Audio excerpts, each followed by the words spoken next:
¿Sabe quién define la identidad de los hijos en casa? El papá.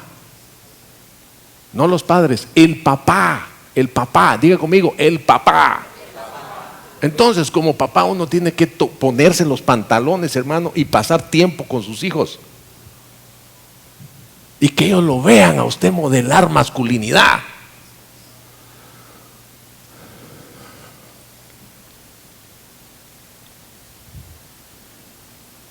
A veces la gente no entiende ciertas cosas, pero cuando usted ve a una mujer que es más macho que mujer, usted lo que va a ver como producto de eso son niños y niñas homosexuales. ¿Por qué? Porque usted mismo les transmitió algo indefinido. Todos sabemos que las mujeres mandan. ¿Cuántos saben eso?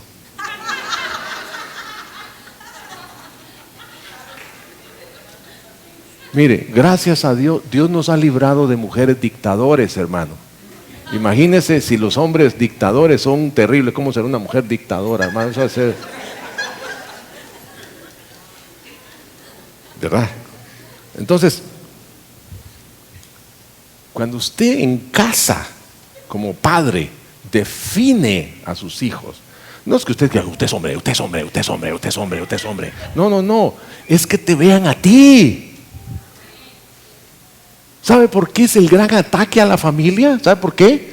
Porque es en el entorno de la familia donde Dios se da a conocer. Amén. Entonces, vuelvo al tema. Por nada estemos preocupados. Por nada. ¿Por qué? Porque ya todo Dios lo dijo. Jesús dijo, antes de que yo venga, dice, antes de que yo regrese, van a estar como los días de Sodoma y Gomorra, van a estar como los días de Noé. ¿Cómo eran esos días? Los días de Sodoma y Gomorra eran días llenos de inmoralidad sexual, especialmente. Y los días de Noé eran días llenos de violencia, hermano. La gente se mataba por deporte.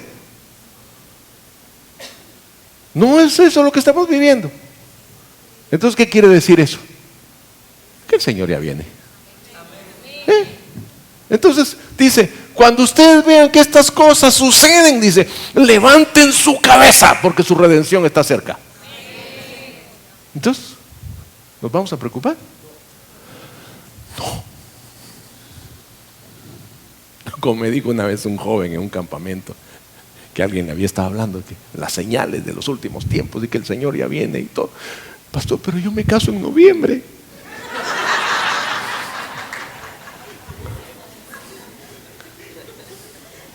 Mire qué urgencia tendría que a los 4 años ya tenía 3 hijos.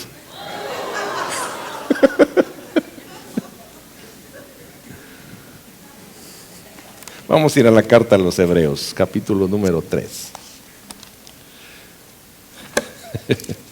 Dice el versículo 12. Por lo tanto, amados hermanos, cuidado. Asegúrense que ninguno de ustedes tenga un corazón maligno e incrédulo que los aleje del Dios vivo. La incredulidad nos aleja de Dios. Eso es lo que está diciendo aquí. Adviértanse unos a otros todos los días mientras dure ese hoy, para que ninguno sea engañado por el pecado y se endurezca contra Dios. El pecado tiene una característica. Si tú no lo confiesas, te engaña y te endurece. ¿Sí? Entonces, Dios nos ha dado la posibilidad, digamos, la puerta abierta para que nos acerquemos a Él y pidamos perdón, no que lo guardemos. Pues si somos fieles hasta el fin, confiando en Dios con la misma firmeza que teníamos al principio cuando creímos en Él, entonces tendremos parte en todo lo que pertenece a Cristo. ¿Aquí o en el cielo? Pregunto. Aquí. Entonces la condición para vivir aquí es mantener nuestra firme confianza en Él. Si usted quiere disfrutar la vida de Dios en esta tierra, en medio de todas circunstancias, no le estoy diciendo que no va a tener problemas, los va a tener, pero en medio de todas circunstancias usted puede disfrutar la vida de Dios. creo que yo, no sé si fue aquí donde lo conté o lo conté con los discípulos, la historia de Watchman Nee, el apóstol chino, al que los comunistas encarcelaron en los años 40. Y lo metieron en una cárcel con toda la gente. Al final, la mitad de la cárcel se convirtieron a Cristo. Todos dijeron, el tipo es peligroso, mejor pongámoslo en aislamiento. Y lo pusieron en aislamiento. Y a veces solito se ponía a cantar y los presos que estaban también en aislamiento lo oían cantar y se entregaban al Señor. Son cosas que cuenta la gente en su biografía. Pero entonces dice que cuando los chinos vieron esto, los comunistas dijeron, te callas. Y lo callaron. Y así pasó muchos años. Entonces un día Inglaterra se enteró de que este hombre de Dios estaba preso. Y entonces los ingleses dijeron, le pagamos un dinero, pero déjenlo libre. Creo que iban a pagar, no sé si 50 o 100 mil libras esterlinas de rescate por él. Entonces llegó el embajador de Inglaterra y le dice, señor Watchman Nee, nuestro gobierno ha decidido pagar un rescate para que a usted lo dejen libre y pueda viajar a Inglaterra. El chino, que era un chino viejo, a mí por eso me encantan los chinos, dice, ¿y para qué? ¿Para qué? Es que todo el mundo sabe quién es usted. No, no, déjenme tranquilo aquí, que yo no tengo nada más que hacer afuera. Cuando conoces el propósito de Dios, sabe cuando se acabó la cosa. Y a los pocos años murió. ¿Qué quiero decirte con eso? ¿Que eso era algo derrotista? No, no era derrotista, es simplemente que él sabía que no tenía ningún fruto estar afuera. Entonces, el descanso en Hebreos, dice aquí, cuando oigan hoy su voz, no endurezcan el corazón como hicieron los israelitas cuando se rebelaron. ¿Y quiénes fueron los que se rebelaron contra Dios a pesar de haber oído su voz? ¿No fue acaso el pueblo que salió de Egipto guiado por Moisés? ¿Se recuerda? A todos les dieron el mismo mensaje. ¿Y quiénes hicieron enojar a Dios durante 40 años? ¿Acaso no fueron los que pecaron cuyos cadáveres quedaron tirados en el desierto? ¿Y a quiénes hablaba Dios cuando juró que jamás entrarían en su descanso? ¿Acaso no fue a los que desobedecieron? Como vemos, ellos no pudieron entrar en el descanso de Dios a causa de la incredulidad. Quiero aplicarte esta palabra. ¿A qué significa esto de la falta de descanso? ¿Cuándo tú no puedes descansar aunque duermas? ¿Perdón? Cuando estás preocupado, ¿verdad? ¿Y qué es la preocupación? Una señal de que no estás creyendo, punto. Así de sencillo es, hermano. Cuando yo estoy angustiado así con mi sopa de techo en la noche, digo yo, ¿qué estoy haciendo aquí? Desvelándome. Igual, Dios va a actuar porque Dios dijo que lo iba a hacer. Entonces, el descanso tiene que ver con la confianza que pongamos en Dios. El descanso, mis amados hermanos, dice que no tuvo que ver, lo describe Hebreos ahí, no tuvo que ver con el haber llegado a la tierra prometida, porque si el descanso, dice, hubiera sido llegar a la tierra prometida, jamás David hubiera dicho que faltaba un descanso. O sea, que estaban en la tierra prometida, pero faltaba un descanso. Y David profetiza del descanso. Y cuando dice, ¿qué es el descanso? Quiere decir que Cristo vino y Él es el sábado de Dios. Él es el descanso de Dios. Él es el reposo de Dios. ¿Por qué? Porque cuando llegamos a Él, nosotros descansamos de nuestras obras. Amén. Mire, le voy a decir algo. El descanso no es ni más ni menos que saber que tu bendición depende de que Cristo esté en ti, no de lo que tú hagas. Ese es el gran problema del legalismo. Hay que hacer. Si quieres que Dios te bendiga, ayuno. Si quieres que Dios te bendiga, vas a orar no sé cuántas horas. Si quieres que Dios te bendiga, tienes que leer la Biblia tantas veces. Si tienes que ir a la iglesia, tienes que hacer, tienes. Ninguna parte de la Biblia dice eso, hermano. Dice que tu bendición está porque tú estás en Cristo. Y Cristo está en ti. ¿Y sabe qué es más seguro? Que Cristo esté en ti, a que tú estés en Cristo. Porque según tú muchas veces vas a estar y otras veces no vas a estar. Vas a estar y no vas a estar. Vas a estar y no vas a estar. Ahora sí, ahora no. Ahora no, ahora no. Y Cristo está ahí. Te portes como te portes. Claro, van a haber cosas de que Cristo va a tener que hacer que...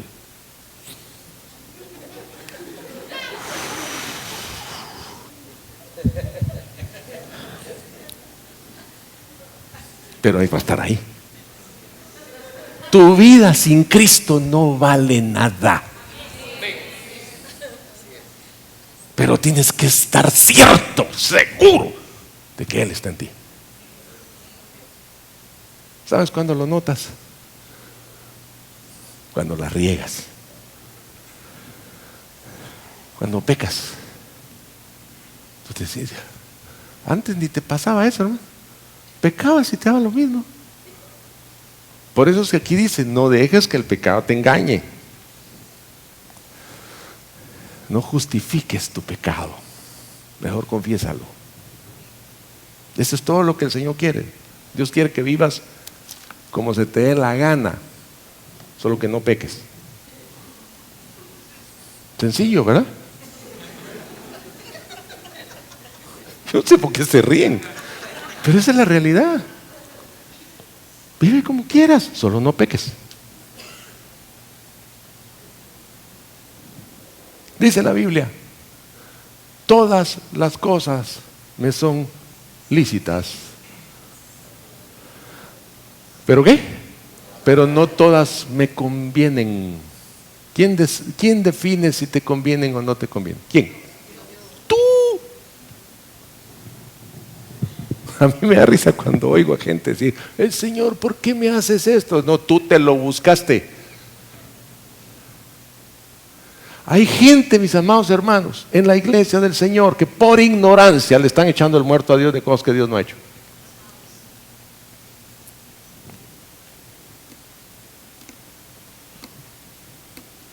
Estaba viendo un video. Digo yo, qué bueno, las redes sociales son tan democráticas, hermano, porque hasta los estúpidos tienen derecho a hablar. De verdad, de verdad, de verdad, de verdad. Dicen cada estupidez, hermano. Que no dice, Dios mío, pues esta gente, ¿dónde aprenderán? Dice, ¿cómo es? Cuando Dios muestra sus obras, todo el mundo tiembla. Y aparecen imágenes del tsunami de Japón. ¿Pero por qué le pasa? Como que Dios es un loco maniático que anda viendo cómo destruye gente. Ahora me caen mal. No, este es el tiempo. El tiempo de la buena voluntad de Dios es ahora. Ahora es cuando tú te puedes acercar a Él y Dios se acerca a ti. Ahora es cuando tú le abres el corazón y Él entra a tu corazón. Ahora es cuando Él te dice, este es mi año en que yo me quiero congraciar con ustedes. Ah, no, pero los religiosos, que viene Dios echando machete a todo el mundo. No. ¿Cómo me cuesta entender esas cosas? Si la Biblia tan clara que es, hermano. Y lo leen todos los años, algo tergiversado, pero todos los años lo oyen. ¿Sí? Navidad, la tarjetita, los anuncios, dicen, paz y buena voluntad para con los hombres. Y no lo entienden. ¿Creen que es un anuncio de Navidad? Es que el Señor fue el que inauguró la Navidad, dice. Juan 6, 27, 29. Déjenme que vamos a ir terminando ya. Dice, otra vez, no se preocupen tanto por las cosas que se echan a perder, tal como la comida. ¿Cuántos saben que la comida es importante, hermano? Ah, no, ¿y por qué los veo gordos? ¿Ah? ¿Es importante o no es importante? Sí. Es importante, y Dios lo sabe. Dice, yo sé de que ustedes tienen necesidad de ropa y comida, ya. Entonces dice, no se preocupen tanto por las cosas que se echan a perder como la comida. Pongan su energía en buscar la vida eterna que puede darles el Hijo del Hombre, pues Dios Padre me ha dado su sello de aprobación. Fíjense, pues, miren lo que está diciendo. Pongan su energía en buscar la vida eterna. ¿Qué quiere decir eso? En ocuparnos de la vida que Dios nos ha dado. Y le contestan los discípulos a Jesús y le dicen: nosotros también queremos realizar las obras de Dios. Contestaron ellos: ¿qué debemos hacer? Oiga, esto es importante. Si se perdió esto, se perdió todo el domingo. Jesús les dijo: la única obra que Dios quiere que hagan es que crean en quien Él ha enviado.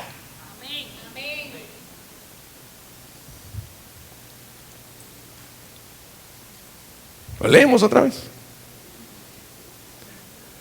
Nosotros también queremos realizar las obras de Dios, contestaron ellos. ¿Qué debemos hacer?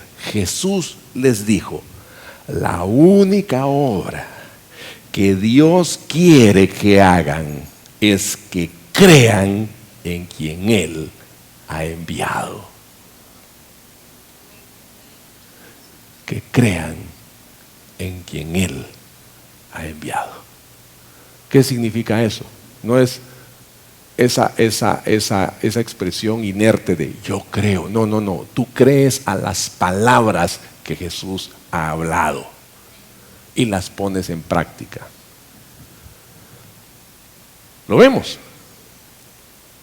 Es lo que Él dice, lo que tú tienes que poner a hacerte.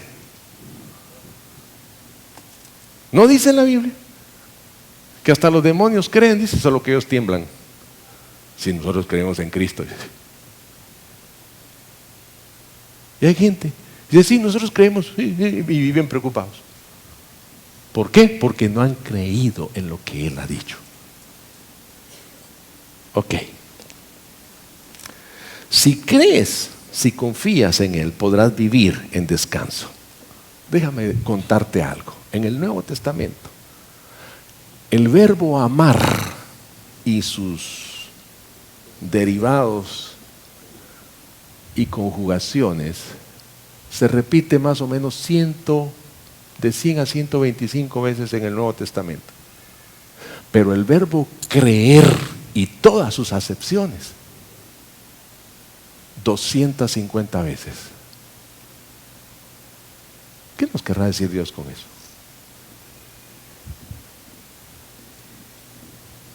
¿Qué nos querrá decir Dios con eso? Que el amor no es importante, no, el amor, dice, es el mandamiento principal en el reino, pero para vivir en el reino hay que creer. Por eso dice que la fe se activa por el amor. Una sin la otra no funciona. Entonces, si tú amas a Dios, tu manera de manifestarlo es que confías en Dios.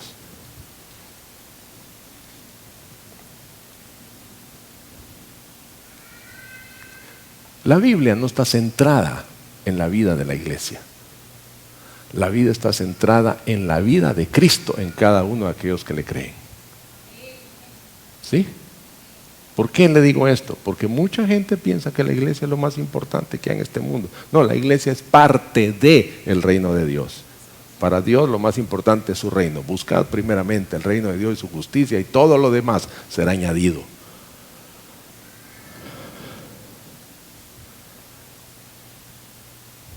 A la iglesia se le enseña a creer a través de un proceso de transformación. Escuche esto. La iglesia del Señor, usted aprende a creer a través de un proceso de transformación que se inicia con el arrepentimiento.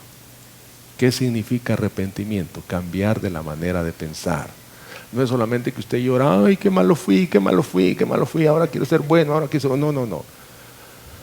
Arrepentimiento significa que usted cambia su manera de pensar y se pone de acuerdo con Dios. Eso significa arrepentimiento.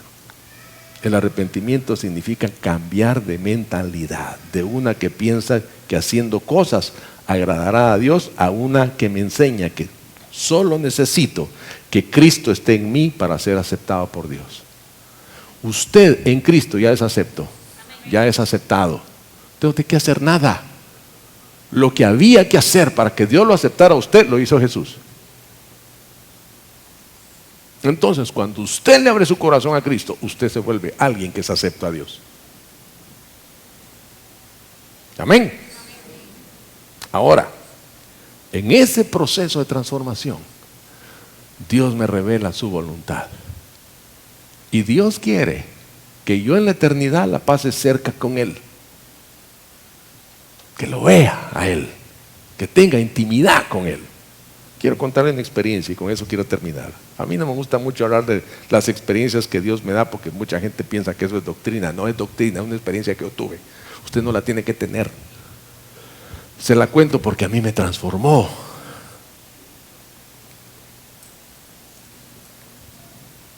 Una noche yo empecé a soñar. No siempre sueño.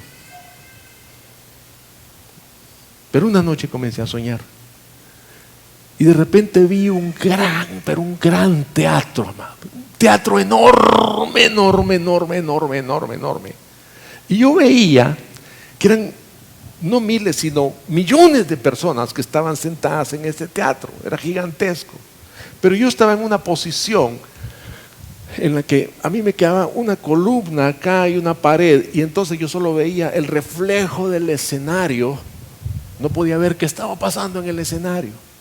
Pero yo en ese momento entendí que era la presencia de Dios y que era el trono de Dios el que estaba ahí. Y entonces yo me acuerdo que yo quería ver. Tú sabes como cuando te cuelas en algún lugar y no alcanzas a ver porque no tienes el sillón, la silla correcta, ¿no? Y yo empecé a angustiarme en el sueño porque yo sabía que era el Señor el que estaba ahí y yo quería verlo. Solo veía su resplandor.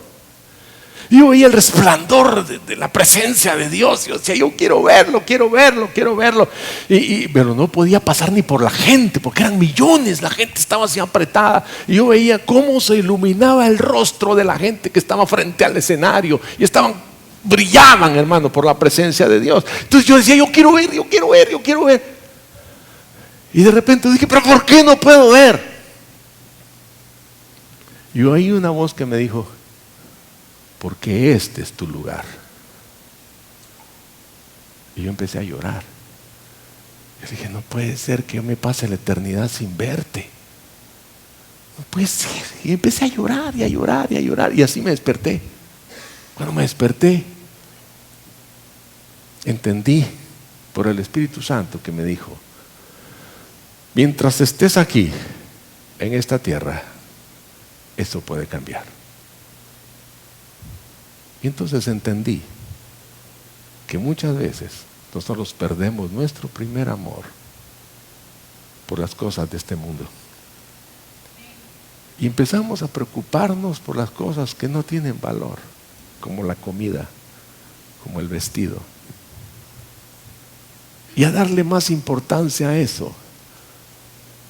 A eso más que aquello que es perdurable, que es eterno. Entonces yo te digo, no pierdas el lugar que tienes preparado para ti por las cosas de este mundo.